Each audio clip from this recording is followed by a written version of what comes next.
watching 13 News, Kansas News Leader. This segment sponsored by Carlson Financial. Comparing IRA to Roth conversions solely based on the total tax dollar amount paid can be a little bit misleading. So Carl Carlson with Carlson Financial is here to help us see the big picture when it comes to how this could impact your retirement finances. And this is kind of, I think we've kind of discussed this before too, when you have a traditional IRA or a Roth IRA, should you move them around? Right. You say timing is the first thing to think about. What does that mean, and what kind of timing are we thinking about? There's a couple of key things there. So just so people remember, the Roth IRA means you're not going to pay taxes as it grows. No taxes are accruing. When you take it out, you don't pay any taxes. If you're over 59 and a half, there's no penalties.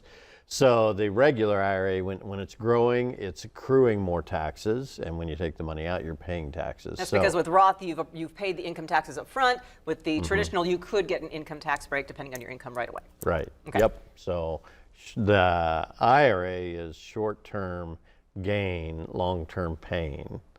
The Roth IRA is short-term pain, long-term gain. So you got to figure out what works best for you.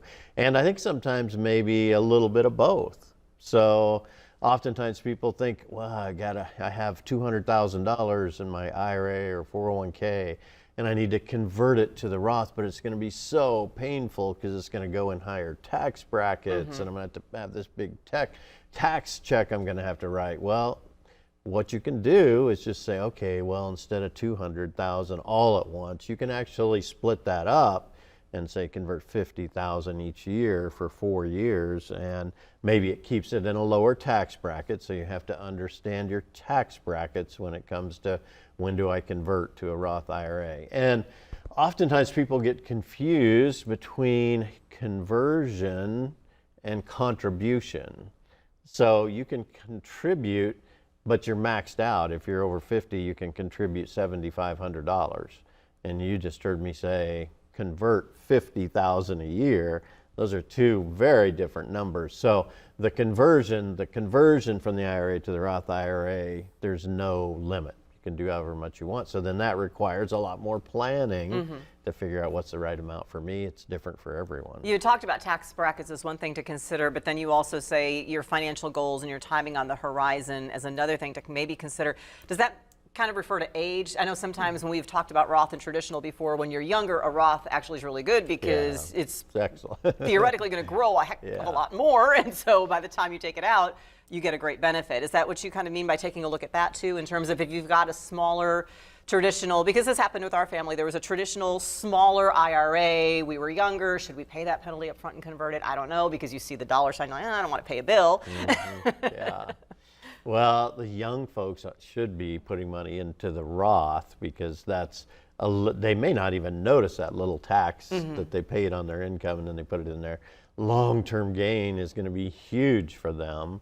But as you're making more and more money, as you get older, then maybe I need to slip back to the tax deductible one, because when I retire, maybe I'm going to drop in my tax bracket. Oftentimes people don't, though. Everyone used to think, well, when I retire, I won't be paying near as much in taxes.